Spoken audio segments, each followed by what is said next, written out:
What veganism is self-transformation. It's a practice to bring my life into alignment with my values better and better every day. It's an alignment. There's a congruence. It's a tremendously healing thing. It's like to liberate ourselves, liberate animals, live an authentic, responsible life.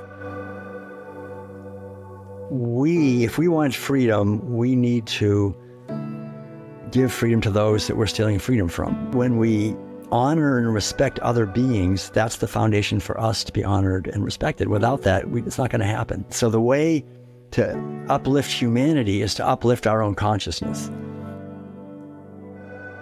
Welcome to the Staying Free podcast.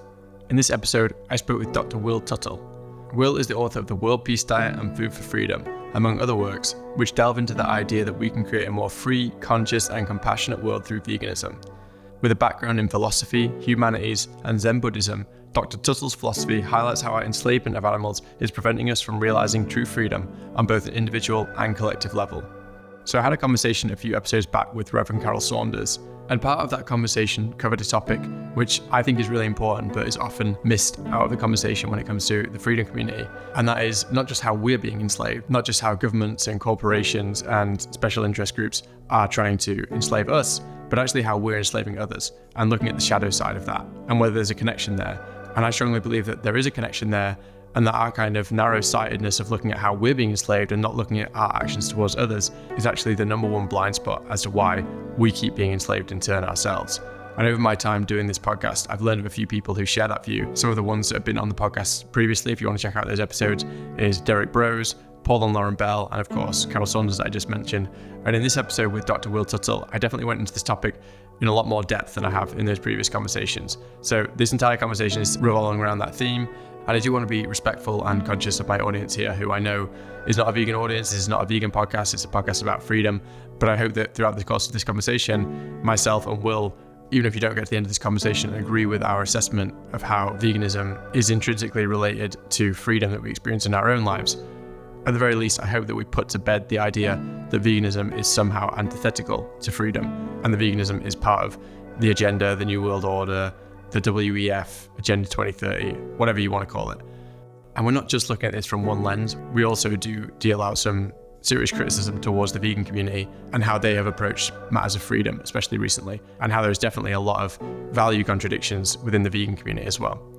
So I really enjoyed this conversation. I actually didn't realize before having it just how involved Will was with these kind of ideas, but I would say, having talked to him now, that he's probably at the epicenter as someone who's discussing the overlap between how we enslave animals and how we are subsequently enslaved, and how these two things interoperate. So I really hope you enjoyed this conversation. It was really great talking to Will, and he is a very, very interesting person, and I do hope to get him on again in the future to talk about some other themes as well, because he's definitely had a very, very interesting life. If you do enjoy the episode, make sure you give it a like and a share on social media. If you enjoyed the podcast so far, give it a 5-star rating, whichever podcast app you're using. If you're new here, then welcome. Make sure you give the pod a subscribe for future episodes. And finally, if you're not listening to the podcast in the Fountain app already, definitely recommend that you do that. You can stream stats as you listen, which will help to support myself. And you can also leave boosts, which I'll read out on the show. So here's some boosts from episode 78, which weren't included in the last podcast because they came in a bit later. FOMO Matronic boosted 100 sats. Thank you for that boost, FOMO Matronic. And then there's a couple of boosts here from Lou Baloo. The first one says, asked this on Matt Odell's podcast, but in case you didn't go back to it, were you convinced about Matt's arguments that there couldn't be a backdoor written in Bitcoin's code, as per parallel Mike's fears? What do you think to the possibility of major BTC miners and or mining pools being accidentally / on purpose bombed during an upcoming conflict, and the effect on Bitcoin's stability after such happening? So as to the first question, yes, I am convinced that there isn't a backdoor written in Bitcoin's code. I think that when it comes to cryptography, they're all based upon mathematical principles which can be proven, namely that functions in one direction necessarily take more energy, power, computation than going in another direction. And ultimately, all cryptography is based on this. And I think that as long as that holds true, which I believe is a mathematical principle which always will hold true, then I don't think we have to worry about anything in terms of a backdoor. All the code is public and verifiable, including the cryptography, so I don't have any fears there. And when it comes to miners being bombed, that also is not a concern for me because anyone can mine anywhere around the world. And theoretically, even if every miner around the entire world got bombed, as long as you still have nodes running, which are running a copy of the consensus rules and contain the latest state of the ledger. As soon as a miner comes online again, those blocks will continue to be produced. So it's not really miners that you have to worry about, Lubaloo, but the bigger concern is if every node in the world gets knocked out. And I think that, again, this is improbable, trending towards zero possibility. So that's what I have to say about that. And then the second comment, I'm definitely going to try calisthenics. That's awesome to hear. I've changed my workout routine more recently, but I did spend a long time doing calisthenics almost every day, and my body felt really great doing that, especially doing outdoor workouts. So definitely recommend calisthenics to anyone. And then the final boost on my episode with Godfrey Bloom from Misha Eliu, just with the word based. Thank you for the comment and thank you for those stats, Misha. All right, that's it for the boost on the recent episodes. Remember, all you have to do is give me a boost on Fountain on this episode and I will read it in the next one.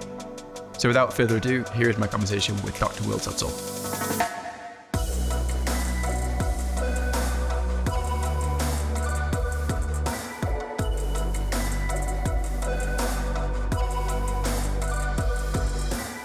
Dr. Will Tuttle, welcome to the Staying Free podcast. So I guess just to give my listeners just a bit of background of how we ended up here having this conversation, I was speaking recently with Carol Saunders, having our episode there, and she had recently had a conversation with you. And it turned out I'd also been trying to get you on this podcast for a little while, and I've been trying to reach out to you and hadn't quite made it happen. And then I saw that she'd had this conversation with you, and I thought, oh, great, Dr. Will Tuttle, you've been on her podcast. So, I'm really excited to talk to you today about all the work that you do. But yeah, in particular, talking about kind of the relationship between humans and animals and how that relates to freedom. So do you want to just give my audience a bit more of a kind of padded out introduction as to yourself? Sure. So, basically, I've been a vegan now since 1980, so that's about 44 years, and I'm the author of a book called The World Peace Diet. You can kind of see that maybe in the background over there a little bit, and a brand that's came out quite a few years ago. In 2005, it became a #1 Amazon bestseller worldwide in 2010, and it's been translated into about 18 languages. So it's really made a pretty big splash, which I'm really delighted because it's reached a lot of people. And my wife Madeline and I have been able to travel not only all over the United States, all 50 states here, but over 50 countries, basically promoting the underlying idea that our health and our freedom and environmental sustainability are really dependent on us liberating animals from the abuse that we inflict on them on a massive scale. And then just recently, about a few weeks ago, I finished up and published this book called Food for Freedom. And it ties together more of the things we've been going through over the last 4 years with the pandemic and everything, and how our routine mistreatment of animals boomerangs back on them, from them back to us, I should say. And so I think it's a really important message, and I'm delighted to be able to talk to you a little bit more and to your listeners. So thanks. It's great to be here. Yeah, awesome. Yeah, it's really good to have you. So I just want to go a little bit back into your history and kind of where you've come from, because you're a name that I've known about for quite a while. I've not actually read your work, but you know, the name Dr. Will Tuttle has been a name that's kind of been on my radar for a little while, but I'm not sure where this all began for you. I guess both your orientation towards kind of freedom philosophy, but also being aligned with kind of veganism and compassion for animals. So do you mind just taking us back maybe, to where that all began for you, on both those topics, I guess, whichever one came first, whether that's veganism, whether that's freedom philosophy, and then just kind of like bringing that story up to now. Right. All right. Well, thanks, Johnny. It's interesting. I was born and raised in Concord, Massachusetts. So, that's kind of the birthplace of the American Revolution. When I was a little kid, my father actually wanted to be a doctor, and he ended up being a newspaper publisher. And so I learned from him when he actually was in World War II. He went over to France on D-Day, and he was a medic. And so I said, Dad, why aren't you a doctor? And he said, well, mainly because I felt like I was hurting people a lot. I mean, there was these long lines of soldiers, and I had to give them all a shot. And I saw that after they got the shots, they didn't do very well. And so he said, I think the best thing, for you and really for our family is we try to just stay away from doctors. And so I followed that advice, and I pretty much, and my wife, Madeline, also, we haven't been to doctors at all in probably 45 years. And he became a newspaper man, though. He bought a newspaper, and he owned a whole bunch of newspapers. And I learned from that, don't trust the media. And because I could see growing up in the newspapers, you cannot run an article or news that the advertisers won't like.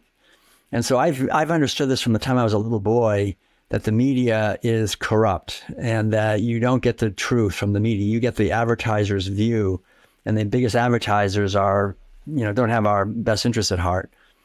And so, but also my father was really into freedom. And he, every April 19th, we would celebrate the beginning of the Revolutionary War against the British. And we'd go down to the Old North Bridge in Concord, and he would get dressed up in his Minuteman outfit and get his gun off the wall. And, we would we would shoot at the redcoats and send them back to Boston. And we'd celebrate, okay, now we're going to have freedom here, get out from under the tyranny of the British. So I had that kind of in my blood on some level. Although I have to say, when I was in college, I went completely the other way. I thought my father was crazy. I was a total left. I was as far left as you can get, practically. And so he and I did nothing but fight for quite a few years about politics. And so anyway, I went to college. I studied various things. I decided I was going to take over my father's business. Then I decided to read spiritual books. I started reading Emerson and Thoreau, where I was raised, and that led to Zen and yoga and a lot of other things, which led eventually to me deciding not to take over my father's newspaper chain. By that time, he had 13 newspapers. And instead of that, to go on a spiritual pilgrimage with my younger brother, Ed, who had the same idea. And we decided we would be like the sages of India and walk from Massachusetts, Boston area, all the way to California and meditate the whole way, and with no money. And so we started this radical thing, and we took off, and we walked for quite a few months. We got as far as Buffalo, New York, and then it was getting cold, and we ended up walking all the way down through the whole United States, through upstate New York, Pennsylvania, West Virginia, Kentucky. We got into Tennessee finally around the end of the year in 1975, and there was this big hippie commune, the biggest hippie commune in the world. It was there, about 900 people, mostly all of them from California. So it's kind of poetic. We met them there, but they were all vegetarians. And I was still eating meat, but I was meditating a lot, and I didn't like the idea of eating meat, really. But I thought you had to for protein. So I met 900 people that were vegetarians, and they were actually vegans. No one knew that word in 1975. It was an unknown word. But they didn't eat meat or dairy or eggs or even honey, and it was for ethical reasons. And they had about 200 children that were basically vegan from birth, and they were all thriving. So I realized I don't have to eat meat, it's great. So I decided, based on them, I asked them why, and they told me about the fact that most of the food we're growing, we're feeding to animals while people are starving, and human hunger and injustice is the main reason for war. So they were eating lower on the food chain so we wouldn't have so much violence in the world. And the other thing they told me a little bit more about was the routine mutilation and killing of animals and the mistreatment of them before they're killed. And so I could see, it was kind of like when Toto pulls the curtain back on that movie, The Wizard of Oz, and you understand what's really going on in Oz. I was like, I understood what's really going on here. We have this massive ocean of violence towards animals, and we pretend it's no big deal. But I could really feel it was a big deal. So I've never eaten meat in my life since that day in 1975 when I found out about that. And Madeline, my wife in Switzerland, the same month and year, also decided to never eat meat again. And so that was it for that. And then a few years later, I did get out to California. I was living in San Francisco. I was living in a Tibetan Buddhist meditation center. And then I was living in a Zen Buddhist meditation center. And so I learned a little bit more about dairy and egg production. So I became a vegan back in 1980. And I became an animal rights activist immediately. I was already as a vegetarian, but as a vegan, it's much more congruent. But a few years later, and I was teaching college and doing different things. And then I decided to become a Zen Buddhist monk. So I went to South Korea, and I was living in a Zen monastery in South Korea called Songwangsa. And I realized I was living in a community that had been practicing really strict vegan living for 750 years. No meat, no dairy, no eggs, no wool, no silk, no leather, no killing of animals, no killing of insects. You're meditating from 3 o'clock in the morning till 9 o'clock at night every single day. And you naturally get sensitive to energy and sensitive to violence. And so there was none of that. And so I realized that veganism is not this new hippie thing from California or something. It's an ancient wisdom teaching that goes back hundreds of years, thousands of years. People have understood that if we're really serious about maturing spiritually, socially, and intellectually, that we can't be killing animals, because that just forces us to just disconnect and basically dumb ourselves down. So that changed it quite a bit. And so when I came back eventually to this culture, I got my PhD at Berkeley. I taught college longer. And then I decided to leave all that and travel. I met Madeline in Switzerland. I traveled the world and decided to write this book, The World Peace Diet, after a while. And then we just traveled, and we have been giving lectures promoting vegan living ever since, for about 45 years. And by now, since we lived actually with no house, we lived in an RV and just did nothing but give lectures, hundreds of lectures every year. So at this point, we've given well over 4,000 in all 50 states and over 50 countries. So, I think no one's ever given so many lectures on promoting veganism than us at this point. And it's nothing to be proud of. It's just that's what we decided to do. And it's been really great. I mean, I've had a chance to get to know the vegan movement in every country, all over Europe, the Middle East, Southeast Asia, China, India, Australia, New Zealand, North and South America. I've been really in it for a long time. And I love the vegan movement, more than anything. I mean, it's the most important movement on the planet from my point of view, in terms of actually being what fundamental, essential truth that we are not going to have freedom and happiness if we keep stealing freedom and happiness from millions of other animals, billions, trillions, really, every year. And we have to wake up out of this cultural program. Nobody chooses to eat animal foods on their own. We just do it because we're following orders and doing what everybody does. So I'm very positive. I think we are making changes, but I feel also that there's tremendous forces arrayed against that movement. And so the new book is to really help us understand this whole thing at a deeper level.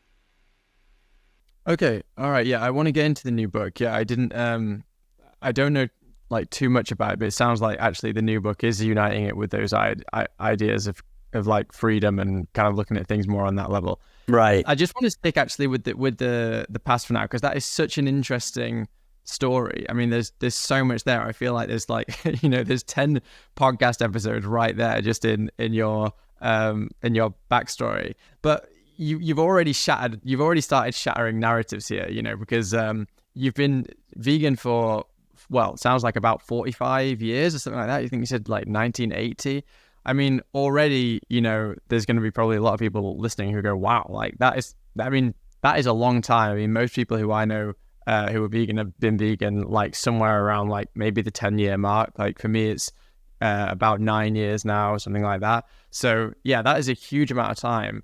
That must have been crazy. Like at that time, people must have thought that you were just gonna like die of malnutrition, that you were really weird. Like there must have been so few people you ever met. This was kind of, you couldn't go to the store and get almond milk and that kind of thing. It must have been a very, very difficult life. So what was that like?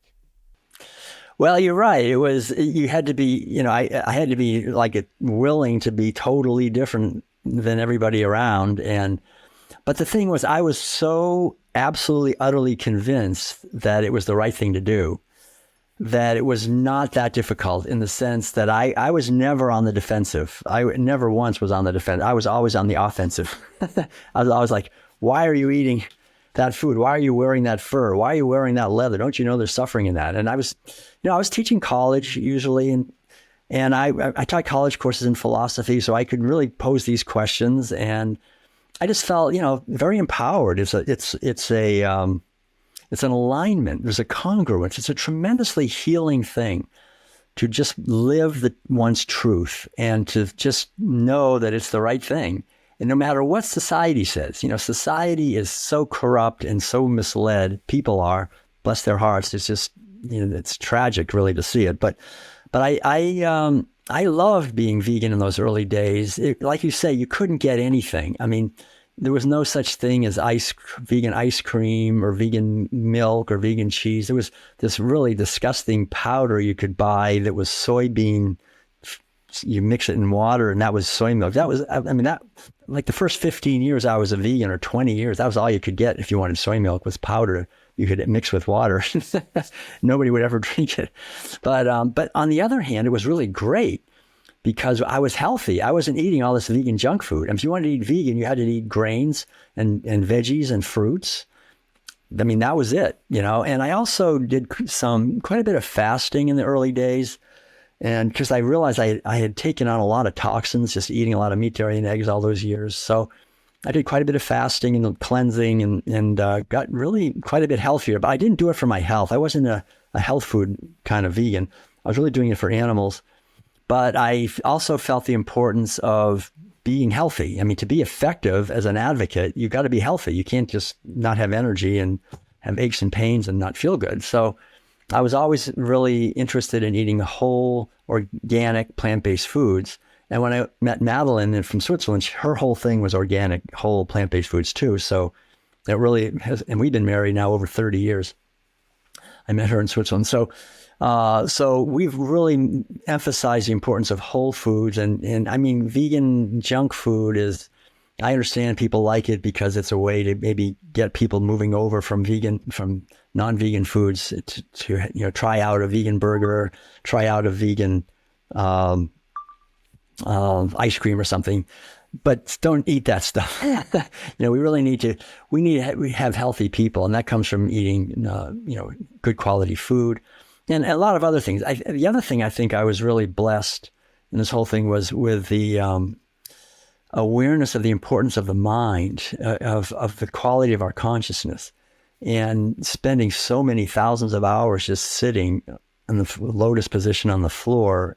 Throughout my entire 20s, I was just meditating. And I did so many long retreats, months on end.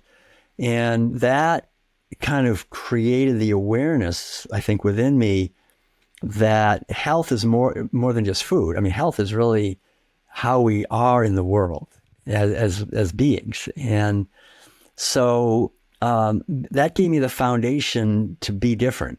I mean, to not really worry what other people are thinking and to question everything. And, when I came back from being a Zen monk in Korea, I decided to get a PhD at Berkeley. I mean, one thing that was kind of interesting was I couldn't get into Berkeley. I had tried earlier because my grades when I was in college, I was very rebellious. And so I let my grades go. I said, I don't care about my grades. I just want to learn. I don't care what the teachers think. And I wanted to reject authority. And so I didn't have a good enough GPA, grade point average, to get in. But then I got a master's degree at San Francisco State, and I did really well there because I was motivated. And then they had this test, this intelligence test everybody had to take. And so I was a Zen monk meditating. At that point, I was a vegan for 5 years, and I just did so well on that intelligence test. I got in the top 0.2% of IQ, supposedly. And so they just said, oh, sure, you can come on in. And so I ended up getting my PhD at Berkeley, and I was under a lot of pressure there too, just academically, to go along with this materialistic way of looking at humans, and I wouldn't do it. I said, I knew we are not this body. We are the infinite eternal consciousness that makes this physical vehicle possible. And so I was able to get through a PhD program without becoming so damaged. Like I see that people get, it's so tempting to want the power and the money and the prestige. Now you've got this high degree, but then you go along and you just enforce the whole authoritarian tyranny on everybody. It's terrible. So I could kind of see through that. I think because I had meditated a lot in my younger years, and because I was a vegan, and I wasn't going to go along with all of the cultural narratives, which was why I was kind of surprised when I saw so many vegans going along with cultural narratives during COVID. Actually, I was like, what the heck? I mean, what are they doing? Going along with this, all these lies. But I guess, it was all those different things. It was my father being so rebellious himself and myself and just questioning things from the time I was a little kid. And I think, being born in Concord, where I learned to swim in Walden Pond, and Thoreau said, one person can change the entire society. You don't go along. Don't go along with what everybody's doing. Don't just comply with tyranny. And so I was kind of marinated in that, I think, on some level, which maybe made it easier for me to, when I saw these things happen, like when 9/11 happened, everybody thought we were attacked. And I said, wait a minute, that looks fishy.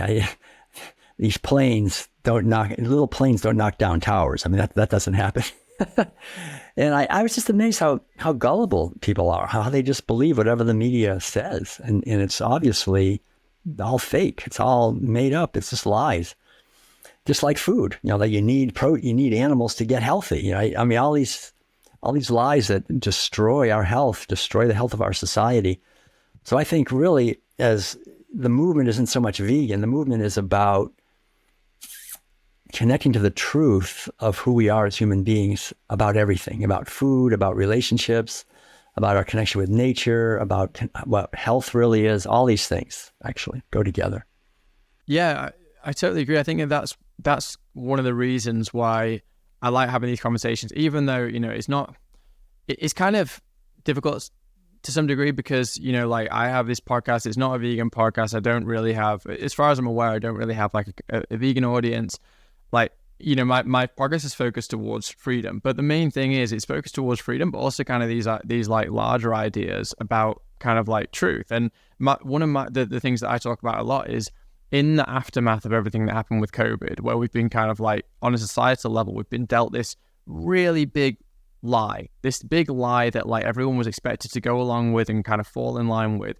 And you had a big contingent of community. I think a much bigger contingent than, the kind of string pullers expected, who kind of went away from it and said, no, I'm not going to believe this. I'm not going to believe this.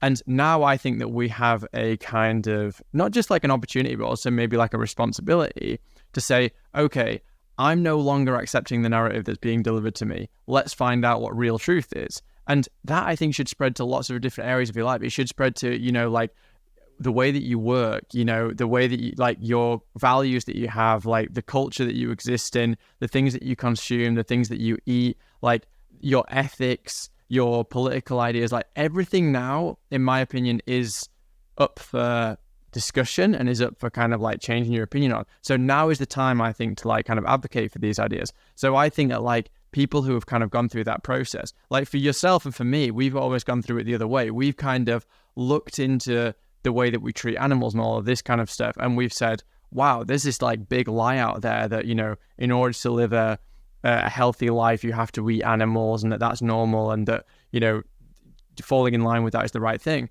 And we've kind of gone against that.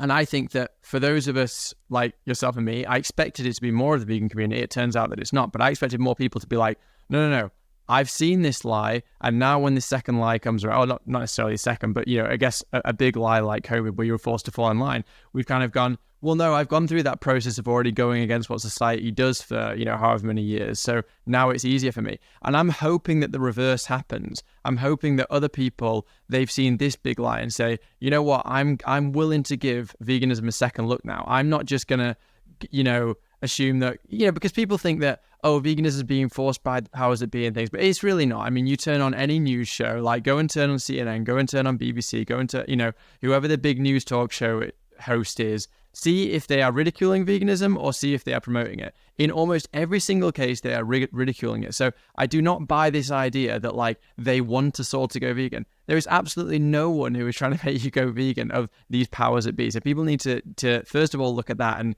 take an honest look and say, no, okay, I recognize that they are not trying to push this thing. They might be trying to push the bugs. They might be trying to push, like the climate alarmism stuff, but they're certainly not trying to push veganism. That's for absolutely sure. So I'm hoping that people, first of all, can separate those two ideas and say, okay, there is no association there with kind of like veganism and compassion towards animals and the agenda, quote unquote. And second of all, I'm willing to take a second look at this thing and actually say, maybe there's something here. Now that I've recognized that we're living in this world of illusions, in this world of kind of like lies, like, industrial level lies, maybe people are willing to give that a second look.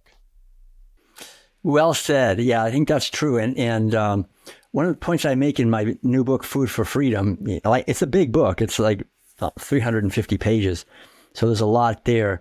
But I really show, I think, or try to explore the underlying connection between our routine enslavement of animals and how that creates the inevitability for us to be enslaved. As you sow, so shall you reap. I mean, this is a fundamental underlying dynamic. I call it the boomerang effect. And I think the powers that be, like you call I call them the plutocrats, the super wealthy, tiny minority that really, because of their wealth, they're able to control the narratives in the mainstream media. They're able to control the medical establishment and most governmental agents, virtually all governmental agencies, actually.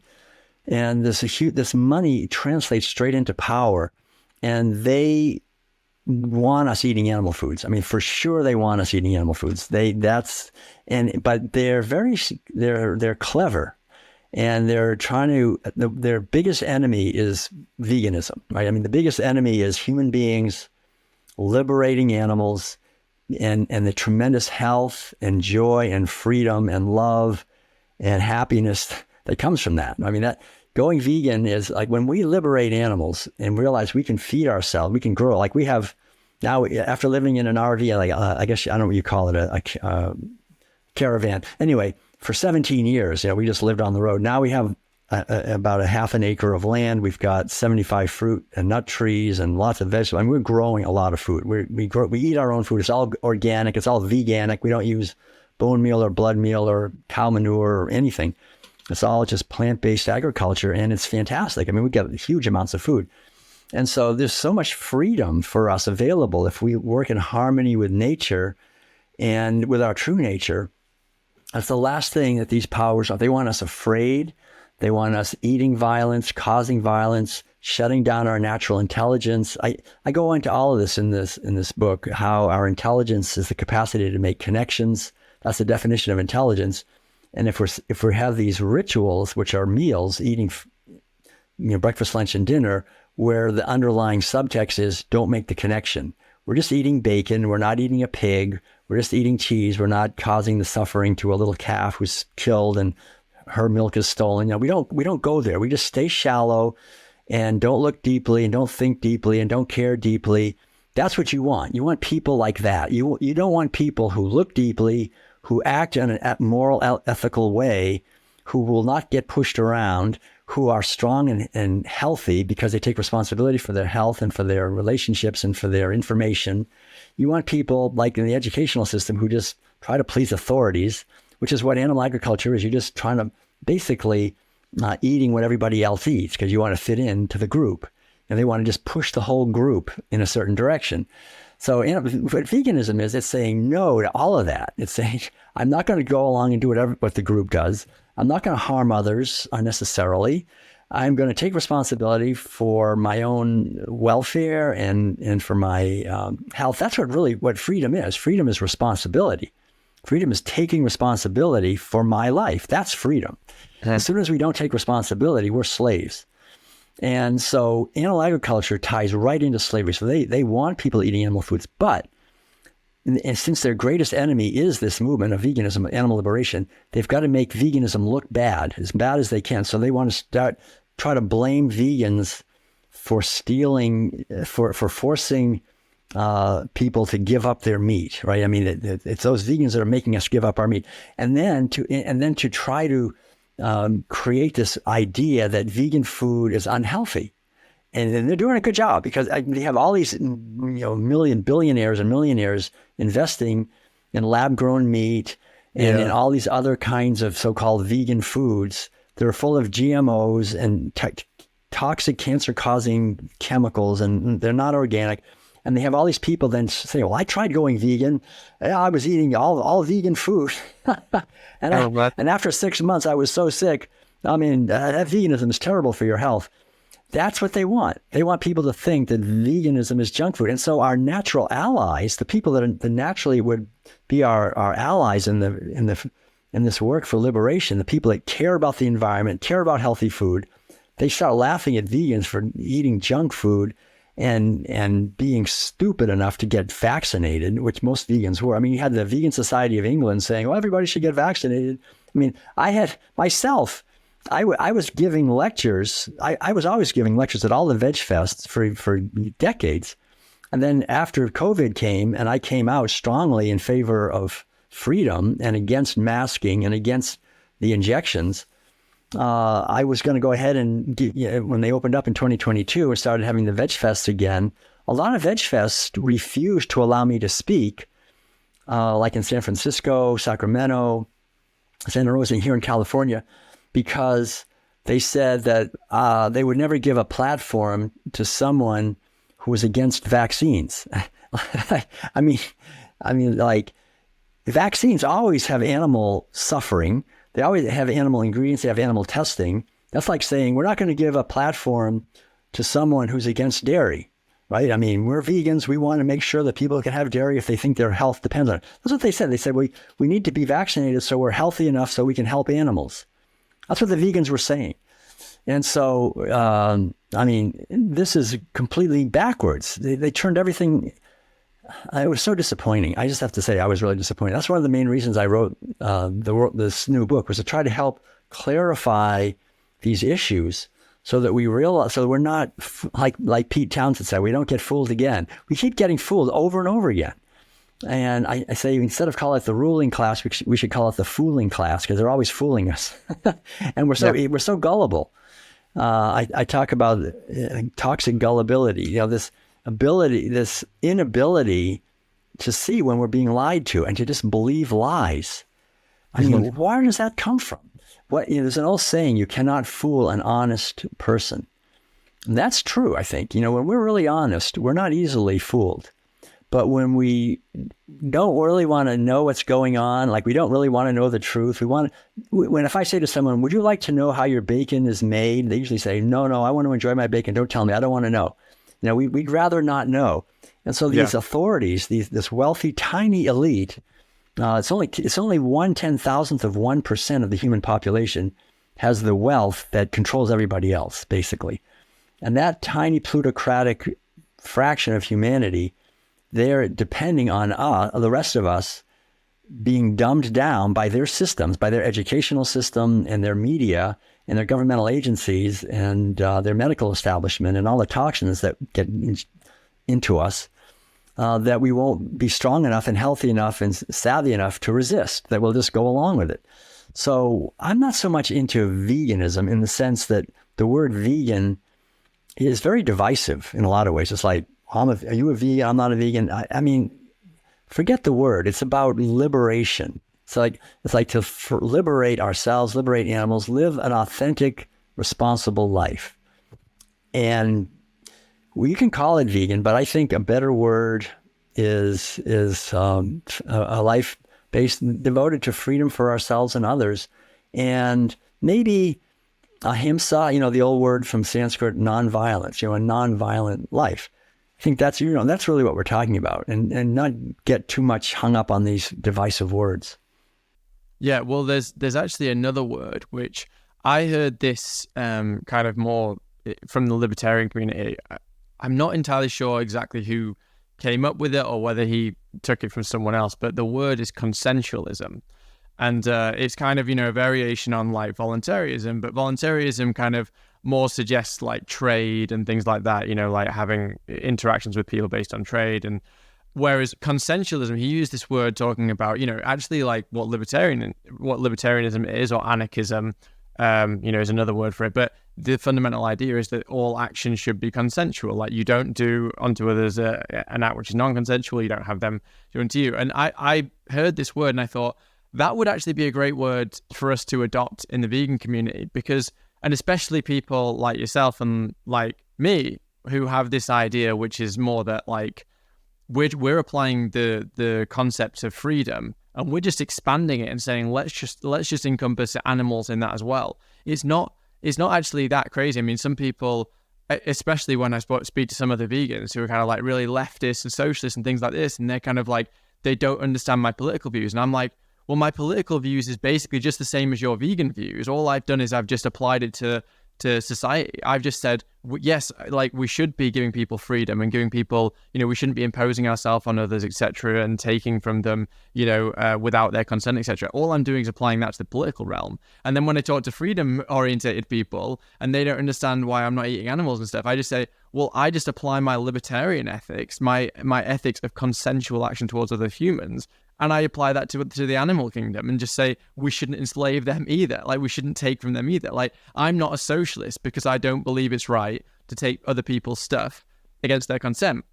I'm also not a meat eater because I don't believe that I should take meat from an animal who cannot consent to it. I don't believe in taking milk from an animal who cannot consent to it. So the ethics for me are very shared. And I think it's good actually that, I'm not saying that we should abandon the word veganism. I think that actually it's useful to have that word. It's very well ingrained, like, people understand it. And I think that it has a lot of meaning behind it. I'm not saying we should abandon it whatsoever, but it is useful to have these other terms when we're describing what it is that kind of gets us to that root.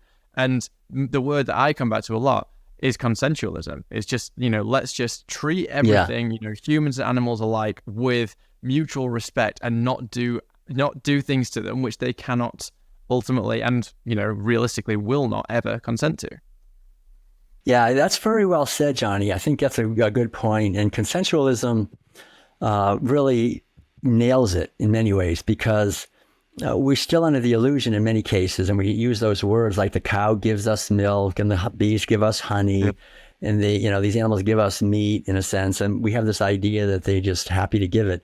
But the good thing, I think, a lot of people do have a companion animal like a dog or a cat, and they know these beings have interests and that they are capable of suffering. And it's not that difficult to see that cows and pigs and chickens and fishes and other animals are fully endowed with a functioning nervous system, that they have complex social relations, and that we are violating them on a massive scale. So what you're saying is respecting their integrity and not taking something without consent. And that's really the foundation of everything. It's the foundation of a healthy society. And so this is it. I mean, to actually live that way. And I really like what you said about the left-wing. I was so far to the left, and I've realized that there's a tyranny there that is really demonic. What's happening, of taking away people's freedom because it's for the greater good. Like I'm wearing my mask because I care about you, and I'm poisoning myself because I care about you. I mean, there's so much deception, and deception is an interesting thing. You can harm people in various ways. Like if I harm someone by stealing from them or hitting them or sexually abusing them, they know they've been harmed. But if I harm someone by deceiving them, they have no idea. They don't know. Yeah. And I can keep on deceiving them and keep on harming them and keep on basically taking away their property and their everything from them as I continue. And they still think I'm the greatest thing. They never know. So deception of all the ways of harming others is the most, it's the most demonic. I mean, it's the most, it really, it goes to the very heart of it. It takes away the most important things. And so we live in an empire of lies, as we talk about. I mean, the deception is so rampant now, And the farther I go into this, I mean, I'm now in my 70s, and so I've had a chance to study this a long time and to discover the depths of deception about about history, so-called, about science, about nutrition. I mean, virtually anywhere you go, we're living in massive deception. And I'm really fortunate in the sense that when I was younger, with my degrees in philosophy and so forth, I used to teach college courses. One of the courses I taught was epistemology, which is basically the study of truth. How do you know that what you think is true is actually true? I mean, that's a great study to go into in depth. So I could teach these courses and just go in depth into that question.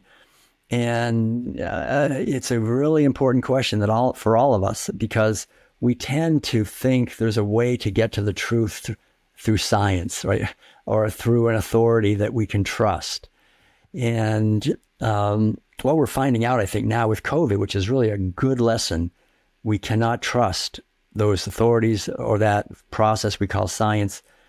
And there's an underlying materialism and delusion in all of that stuff that we can see. And it's also designed to harm us, really, in many ways. I mean, it's these systems that are in place, I think are designed to enslave us. The same way the systems we have in place are designed to harm cows and pigs and chickens. We don't think we're bad people when we harm cows and pigs and chickens. We're just good people that like to have a steak, and, nothing wrong. We're good people. We're just using them. And again, this 1/10,000th of 1% is the same thing. They don't think of themselves as bad. They just think, well, our interests are that these people are all, we've got to reduce the population. We got to keep control everything here.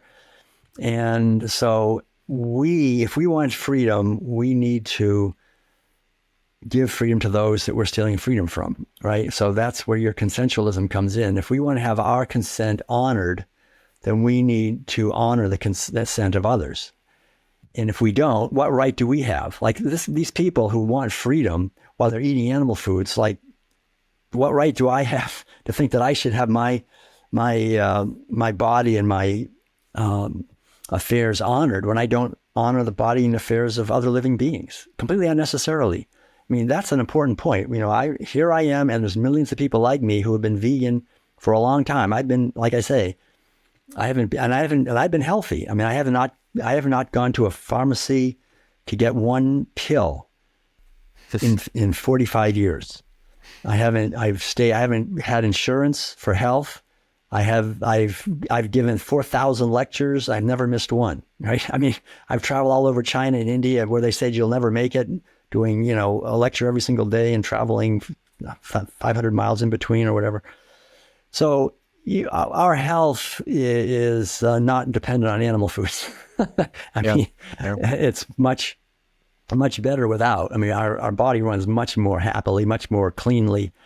And, but it's more than just food. I mean, we got to have exercise. We need to get fresh air and sunshine. We have to have a purpose. We need to have a mind that's quiet and at peace and focused. All these things are important. So I don't want to have a one-dimensional health thing about food, but really to see the big picture and to understand that when we honor and respect other beings, that's the foundation for us to be honored and respected. Without that, it's not going to happen. So we're getting the leaders we deserve in many ways. We are tyrannical ourselves, and we get tyrants. Mm-hmm. So we shouldn't blame them. We should blame ourselves, and we should stop acting the way we're acting towards those beings who are vulnerable in our hands and to whom we show no mercy at all. Yeah, I think that's such a good point. I mean, this really gets down to the crux of it, because if we, like you said, if we want a world where, we're being respected, having our rights respected, then we have to do that unto others. And this really is all about just having like a holistic understanding of the self. Like this does definitely get into kind of more of a, bit more of a spiritual nature about the individual. And I think that a lot of the people are looking out onto the world. They have this blind spot behind them, and they're looking out into the world and being like, I've got this. I've got everything together. I'm on board with freedom. It's wrong to vaccinate people like this. Everyone's lying about about these things, about COVID, and they're forcing the vaccine on people, they're forcing masks on people and putting them on kids, and this is all wrong and this is all evil, and I'm going to fight it. And that's great. Like, I'm right there with them, and I am literally right there with them. I've been at those protests amongst those people. I don't care. I don't turn around and say to them, oh, hey, by the way, you vegan, have you thought about your own actions? I think it's right. It's good that people are fighting that battle. But, to complete that circle, I think it is important to just say, you know what, like, what's my own shadow here? Because if you neglect your own shadow and you're just looking out into the world and just pointing the finger and saying, these are all these evil people, you're missing the point. And what you said is so important. These people, everyone thinks that, like Klaus Schwab and all these, WEF, puppets or whatever, that they're sitting around and they're evil and they're just kind of, like sitting on their spinny chair, stroking their cat, deciding like, how am I going to enslave people and bring about destruction on the world? But they're probably not. These people, all they are is they believe in the greater good, and they believe that for the greater good, you need to have your population reduced. You need to have your fertility reduced. You need to have, a bit more cancer and a bit more this and a bit more of that because, we need to save the planet or whatever. And, obviously it's still evil in a sense. But I think that it's not so overtly, I'm sitting around just trying to be destructive kind of evil. It's more just like those people aren't aware of their own shadow either. That things have probably happened to those people, and they're just thinking, oh no, we're doing the right thing and we're going to save the world with all of their technocratic plans. But likewise, we all have our own little Klaus Schwab within us, which is, what's the thing that I'm doing in the world? What's the thing that I'm missing? Where's my blind spot? And I think if you don't address it, the cycle will continue. If we continue to enslave animals and turn a blind eye to, what's happening in factory farms, what's happening, taking calves away from their mothers, to get the milk or whatever it is, whatever your form of animal exploitation is, even if it's not that, even if it's, some people, I presumably you're right here with me as well, Will, on this, like, I won't ride an animal, I won't ride a camel or whatever it is, because that is not my property. It cannot consent to that action. So it expands much more than just food. And this obviously gets more into like wider vegan philosophy. A lot of people, will just look at it as food, and that's 90% of it. So it's worth talking about that. But of course, like, there's other forms as well. But the fact is, and what I'm getting to here is like, is your mentality that you believe that animals are here for your exploitation, and that at the very least you turn a blind eye to that exploitation? Because if you do, you cannot expect, the Klaus Schwabs of the world to turn a blind eye to exploiting you, because they think they're above you. I mean, the Klaus Schwabs of the world, they just think that you're the cattle, just like you think the cow is the cattle, or the pig is the cattle, or the sheep is the cattle. Like, they think of you as the cattle. So if you're saying, well, no, I just want it to stop here, I just want to draw a line between me and Klaus Schwab here, but then, I'll have an open door here for me to exploit the rest. Well, the cycle is going to continue because it all comes back around, right? So this idea of karma is not necessarily just some esoteric spiritual thing. It's like a literal thing that exists in the world, which is, there is a very clear, philosophy that if you open the door to it on one end, you can't possibly close it on the other side. You can't possibly draw the line before you and not after you. You either have a line, in both places. I don't want to be exploited and I won't exploit others, or the cycle will continue in some sense. And I think that's the idea, that there is a contingent of vegans who are trying to advocate for it, yourself being like a prominent example of that. But there's still way too many vegans who aren't on board with that, and rightfully so. They need criticizing as well, which I know you do and I do, because, there's too many vegans out there as well who just say, well, I'm not going to look at this. And when the whole COVID thing came around, they jumped on board of it, and it was sad to see, because, I really hoped that it would be different, but I think that this is the problem. A lot of vegans don't have unified ethics as well. They only have ethics, and they've unified their ethics when it comes to the animal, area. But then when it comes to applying that into wider life, they haven't applied it. And that's why we see so many socialist vegans, because they haven't taken that ethical standpoint and said, let's apply this universally, just like the freedom people haven't. So yeah, it's a complicated situation, but I'm hoping that we're getting somewhere, at least by having conversations like this, that we're getting somewhere and that people are starting to understand that relationship. Right. Yeah, back in 2021, I realized that I was in this niche within a niche, like you say, small. percentage of people who were vegans and also for medical freedom, health freedom. And so I created an online summit called the Worldwide Vegan Summit for Truth and Freedom. And it was not that easy to find vegans who would stand up for human freedom. I found a few. I found enough. I found enough to put on a summit. I think we had about 13 or 14 pretty well-known authors and speakers who were willing. Very few doctors were willing, who had Joel Kahn, Gabriel Cousins, a few, MDs, and then Pam Popper, a few others that were not really MDs, naturopathic doctors, and then some activists like Hannah Maria. There was Claire Mann in Australia.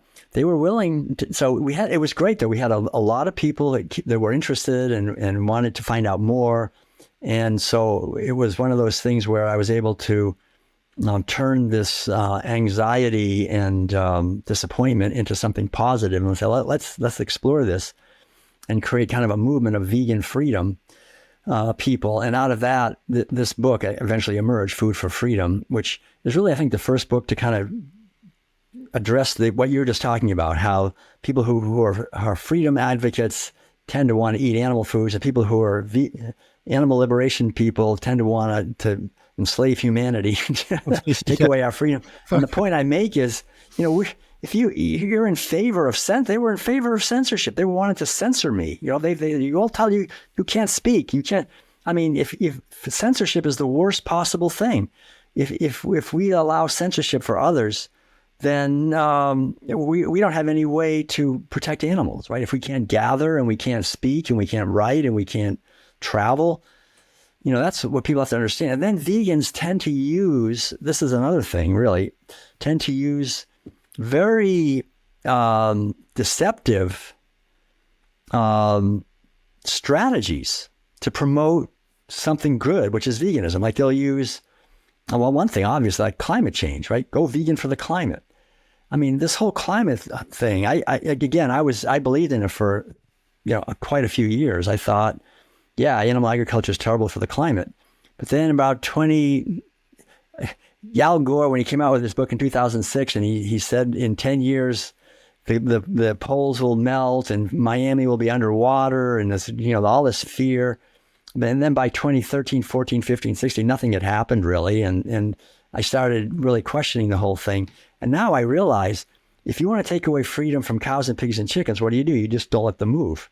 If you want to take away human freedom, what do? You don't let people move. You just say you're confined now because of anthropogenic climate change. You can't drive anywhere. You can't go anywhere.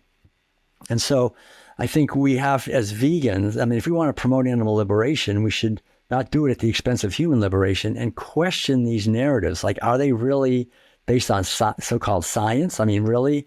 Or are they based on a political agenda that's being rolled out by these plutocrats? Because it was very telling when I heard this woman from the United Nations speaking and saying very clearly that there are two narratives that we should not allow any misinformation about. One of them is questioning vaccines. The other is questioning anthropogenic climate change. Those are the two things they don't want anyone questioning. So right off the bat, we should be savvy enough to realize those are the two things that they're lying about more than anything. They don't want anyone to shine the light of truth. So why are we going along? Or like the Wuhan, the wet market thing. This COVID came from a wet market. Like, that's another reason to go vegan, because all these diseases are coming from animals. Well, maybe it's nice to feel that way, that if you're vegan, but it's not good to use lies to promote something. In the long run, it's going to bite you in the back, because we should use the truth to promote truth. The ends never justifies the means. There's plenty of truth. Animal agriculture is environmentally devastating. We don't have to grab onto climate change. There's plenty of other things. It's ruining rainforests, ruining the oceans, ruining the soil and the water, and polluting everything. We don't have to grasp at climate change. Why don't we talk about all that? And why don't we talk about all the disease that, animal agriculture does concentrate toxins. We don't have to grasp at wet markets. And it's really terrible, I think, to use lies to promote something, or to be unwilling, to be gullible, to just gullibly believe whatever big Tony Fauci says, or whatever Bill Gates says, because it promotes our cause. When these are the very people that want to steal our freedom, we shouldn't be promoting them to, it's just the worst. It's just a really bad tactic, and it goes against the fundamental principles of what veganism stands for, which is truth. The truth of our connection, and like you say, of an ethical golden rule of consensus of consent for what we do with each other. So these are things I think that the vegan movement is being challenged, and the health freedom, and the whole of humanity. We're all being challenged by this right now. It's an amazing time to be alive. It's really fantastic, but it's a huge challenge. Yeah, that was such a good point, Will. You really, you really articulated that well. I love that point you said. We should use the truth to promote truth, and I completely agree. There's a lot of using these kind of roundabout ways to advocate something, and ultimately it's a dead end. I mean, I've always felt like health veganism is kind of a dead end. Environmental veganism is kind of a dead end. The only thing that I really think is not a dead end there is ethical veganism. I mean, obviously, it's great that it's good for your health as well. It's great that it's good for the environment. But if you say, okay, we'll go vegan for your health, well, people say, okay, well, I'll be generally vegan, but occasionally, I'll cheat, but, it's okay because I don't mind. I occasionally have the beer, I occasionally have the cigarette or whatever. So I'll occasionally have the beef, the steak or whatever it is, right? So that's a dead end because it's always going to be on a sliding scale. Like if you advocate for it based on health, right? Now, if you advocate for it based on environmentalism, it's a similar thing. It's like, oh yeah, I'll try and be generally vegan for the environment, but occasionally I'm going to have something because I don't, I'm not an absolutist on it, because these things aren't absolutist issues. Health is not an absolutist issue. Everyone does things that they know are bad for their health every now and again. Everyone does things that are bad for the environment every now and again. But people don't do things that are bad for ethics every now and again. It's not like people are sitting around being like, oh, I generally don't, beat my wife, but occasionally I'll just beat her one time. Nobody sits around and does that, because we are ethical absolutists. That is our nature. That's the nature of our disposition as humans. We're ethical absolutists. So that's the only way to advocate. And when it comes to these other things that you're talking about, I mean, I've seen veganism use some very weird ways of advocating stuff. I mean, I've heard people go, oh, if you're the only way to be an anti-racist is to be a vegan because a disproportionate number of black people work in slaughterhouses and have difficult conditions or something. And I'm just like, this is just such a convoluted way of advocating for something. Advocate for it because it's the truth. Advocate for it because it's the ethically right thing to do.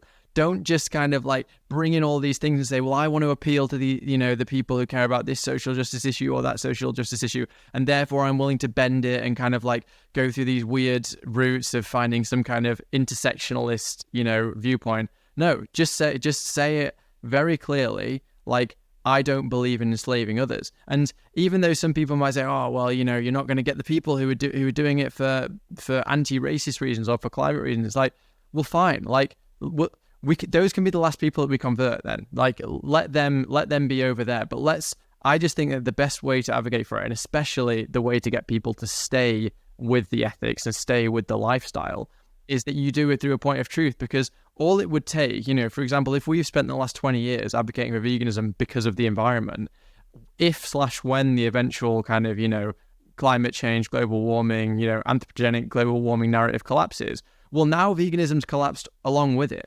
So let's right. not pin it to these ideas, especially ones that are flaky. Right. Yeah. Yeah, that's a really good point. I think the underlying temptation really is that we have, in many ways, we have this feeling, if we're vegans, that we're right and they're wrong, right? We're good and they're not good. So we have this great thing, veganism, animal liberation, and we want to try to convert other people. We want to convert them. And so then it becomes a question of, well, how do we sell it? How do we sell it in a way that they'll believe it and they'll go vegan like us and they'll come over to our site? So it's based on this idea that basically I don't have to look at myself. I just have to look at them. I'm good, they're bad. I just have to change them. And that is bound to never work because, first of all, if someone came up to me with this basic orientation of like, well, the way you are is wrong and the way I am is right, and I'm going to try to make you like me, the natural, healthy response to that is to fight back. I mean, if you don't fight back, of course. So we end up as vegans just never getting anywhere. We're just always, and then people go, what are you doing? So I think what you're saying is so important because, and maybe to also say it another way a little bit, is that the real work is not so much marketing veganism, like finding how to market it through climate change or through wet markets or through health or the environment or all these things. We're always trying to find some way to market this thing. And it's, to me, what veganism is self-transformation. That's really what it is. It's an inner effort. It's a practice. It's a practice to bring my life into alignment with my values better and better every day for my entire life, to try to live a life of loving kindness and respect for other living beings. And then I think if our movement would actually be made up of people that were trying to do that, and not even trying to change other people, this movement would really make progress because we would be authentically embodying what veganism is as kindness and love for animals and each other, and being responsible for our health, and not going along and being discriminating about things. We would have these qualities, and that would be effective. That's what people would be attracted to. That they'd be like, wow, that's interesting. But when we try to market this like we're right and they're wrong, and we have all these ways that we try to use, it just creates resistance. And the more the resistance is, the more we vegans burn out. I see it all the time. And I'm been a vegan activist for 45 years. And I just gave 105 lectures, in 5 months in Florida. I haven't burned out at all because I'm really not trying to change anybody. Actually, I mean, I give up. People say, well, you must be trying to change people. You give 105 lectures in 5 months all over the United States. But I'm not trying to change people. I just speak my truth. They can do whatever they want. It's really so it's so helpful because at the end of the day, we come to this earth for a very short time. We get maybe 8 decades. Maybe eat a lot of sprouts, maybe you get 9, whatever. But you only get a few decades. It goes by very quickly. I'm already in my 7th decade. I mean, just a few days ago, I was in my 2nd decade. I mean, it flies by. And so the thing is, while we're here, to do the best we can to embody and to learn and to understand and to communicate and to express and to contribute our own unique blessing, our own unique understanding, just the best we can while we're here. That's a life. I think that's a life well lived. What happened before we got here? What's going to happen afterward? It's really, we just have to do the best we can while we're here.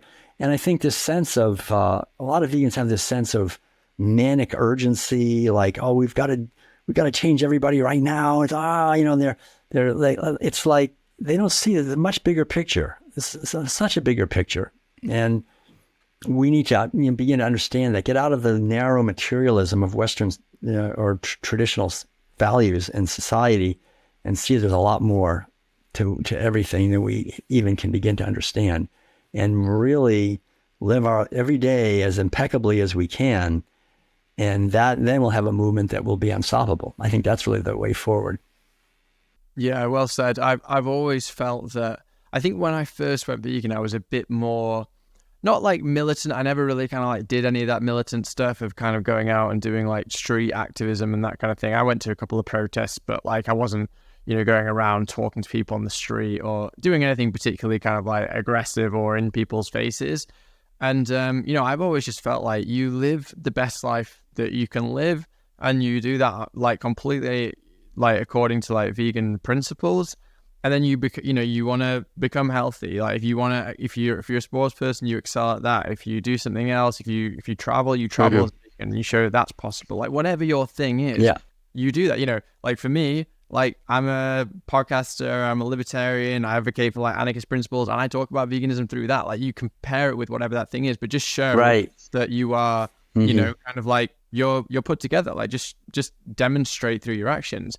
And I do think that you're right. A lot of people who are vegan, they're kind of like coming at it from this, like they're angry at the world. They're angry at all the people who are vegan, and they're out there and they're shouting and screaming. I actually had a a debate. It was on my friend David Ram's channel. I'll put it in the notes actually for people to check it out. I had a debate with a guy who was a member of this group, and they were going to like supermarkets and just like taking the milk off the shelves and pouring it all on the floor and screaming, and they all had, like shouting at everyone and saying, this is murder and all this kind of stuff. And, I somewhat sympathize with those people. I know they have this aggression, but it's just completely counterproductive. Like the most important thing is that you embody it and you say, no, I'm going to incorporate this into my life. I'm just going to advocate for it clearly, and I'm going to kind of live out that truth. And I think that is what changes people. I mean, I've had a lot of people, like friends of mine who I never expected to go vegan, who have gone vegan, not because I've sat them down and kind of forced them to watch videos and force all this stuff, but no, just because like I've done it myself, and they've asked me questions, and I've just said very clearly, like, this is my ethics, this is the principle. I don't like to breach this principle. This is a consistent, idea that I have. And then when people kind of run out of arguments, they have to start thinking, okay, maybe there's something to this, like maybe I can live this way. Maybe I don't have to be the kind of like the freak or whatever, or the malnutrition vegan or whatever maybe image they have in their mind. They say, no, this person in front of me is embodying this thing, and they're not this stereotype that I've been made to believe. I think that's a very good form of advocacy. It shouldn't be denounced, like I know some vegans think, no, unless you're doing street activism, like you're not doing enough. But I think no, like embodying it, speaking about it clearly and in truth is a great way of advocating it. Right. It's actually, I went through a period also in the early days of doing more street activism. I think great. I mean, I don't like to tell anyone how they should do activism. I mean, I think it's good if they feel like getting out there and leafleting, or even like you're saying, pouring milk on the floor and yelling and screaming. I used to joke that I really felt like it, and I almost did it sometimes, just like shaking someone until they go vegan. I'm not going to stop shaking you till you go, just make you. But really, as the years go by, and for me, it was already somewhat from my background in meditation, that it's real. What we're really talking about is a quality of consciousness. What we're really talking about is basically raising the vibratory level of awareness to a higher level. And if I'm vibrating at a low level of frustration or anger or judgment or criticism or blame or shame, that's not going to help someone go to a higher level of kindness, compassion, caring, and mercy and love and joy and freedom, right? So the way to uplift humanity is to uplift our own consciousness. And that's hard work. See, that's much harder work in many ways than to go out and yell and scream, especially with a group of people, because the actual inner work of treating my wife or husband or the people in my lives with kindness and respect, and then living, I think really, quite honestly, living a life where I'm taking time to connect with the natural world and really feel my connection with nature, and also taking time to have silence, I always take like 2.5 hours in the morning for silence and contemplation and meditation and inner listening, and maybe a little bit of journal writing at the end, to reconnect with the essence that what I am is not this thing, this matter. Because the thing is that animal agriculture has created the most materialistic, philosophically materialistic society in the history of the world. I mean, we have 10,000 years owning other living beings as matter, buying and selling them by the pound. I mean, that is so grotesque, to buy every day millions of animals, other living beings, buy and sell them by the pound, like they're just sacks of cement. That not only harms them, that harms all of us. We've all unknowingly, completely taken in a mentality that where we see ourselves as just matter, and we see others as matter, and we manipulate each other as objects to get what we want, and see each other as instruments to our own fulfillment. We have all this tremendous sexual violence and capitalistic other kinds of violence. I mean, all kinds of economic, political violence and social violence. It's all based on this materialism, which pervades our society because of animal agriculture, eating beings just as objects. And so to be able to do the work where we just let that go and dwell in awareness of infinite and eternal consciousness, which is what we are. And the thoughts and feelings are coming and going, but we are the space within which that is happening. And when we understand that, we begin to see that what looks out of these eyes and looks out of the eyes of a cow or another human being, it's one life living through all of us, and we're all related. And the more we bless them, the more we're blessed. The more we harm them, the more we're harmed. I mean, we know it's not logical and rational at that point. It's actually, we actually know. I mean, it's no doubt about it. And that's a different type of work, but I think that's really the way forward for us, because we have this underlying idea in our society that somehow science and technology will save us. That the scientists will come up with some way to have plenty of energy and plenty of, we'll all be happy. And I think that's a dead end. That's a dead end. Science is not going to do. Science is based on dominating animals and nature, and ask cows and pigs and chickens what science has done to them. I mean, it's made their life worse and worse and worse, to the point now they're just hyper-confined and genetically manipulated and mutilated. And I mean, it's terrible how animals are abused now with science. And it's the same thing with us. I mean, we're more easily controlled and manipulated and surveyed and dominated through science, through technology. We want to have technocrats running everything, unelected technocrats that look at us and buy and sell us by the pound. And that's what's going to happen. So the way forward is not science and not technology. That's slavery. The way forward is spiritual awakening and realizing. I mean, I've spent a lot of time reading ancient wisdom texts. And if you read these ancient texts coming out of India, China, or these places long time ago, far away, the people had tremendous joy and happiness and freedom and wisdom.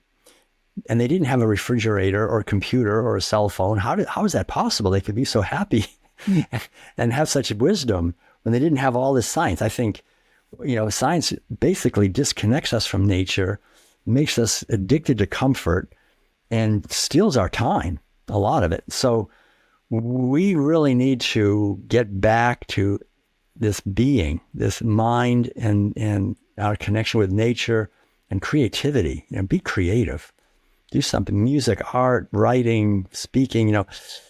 This is what we are as human beings. We're creative and we're connected to nature. And I think that's the way forward. And the scientific thing, like the World Economic Forum, they're always talking about science, right?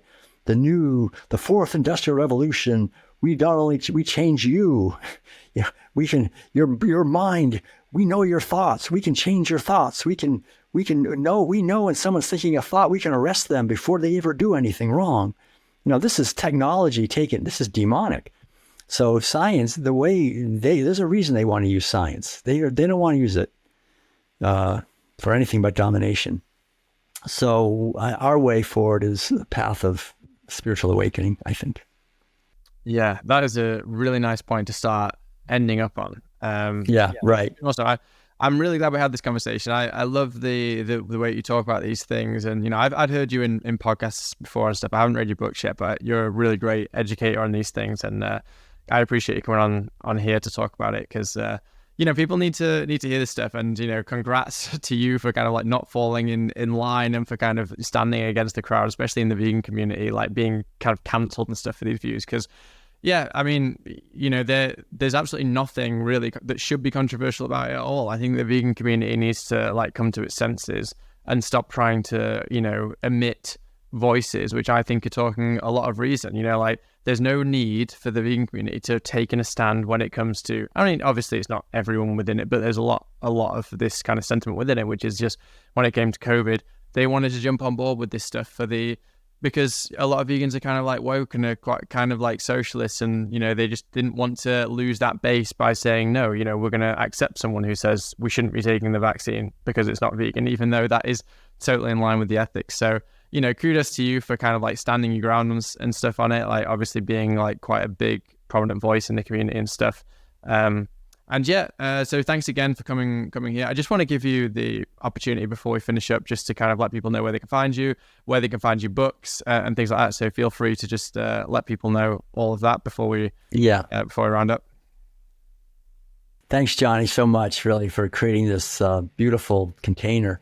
And if people want to stay in touch, you can go to our website, which is worldpeacediet.com, or my name, willtuttle.com. We have another website, foodforfreedom.net, actually, but they're all interconnected. So we're happy to talk to people. We have a lot of information. We have a lot of videos. Madeline, my wife, has a lot of cooking videos, speaking, interviews, and so forth, and our lecture schedule. And I'm a musician, music and art, and she's an artist.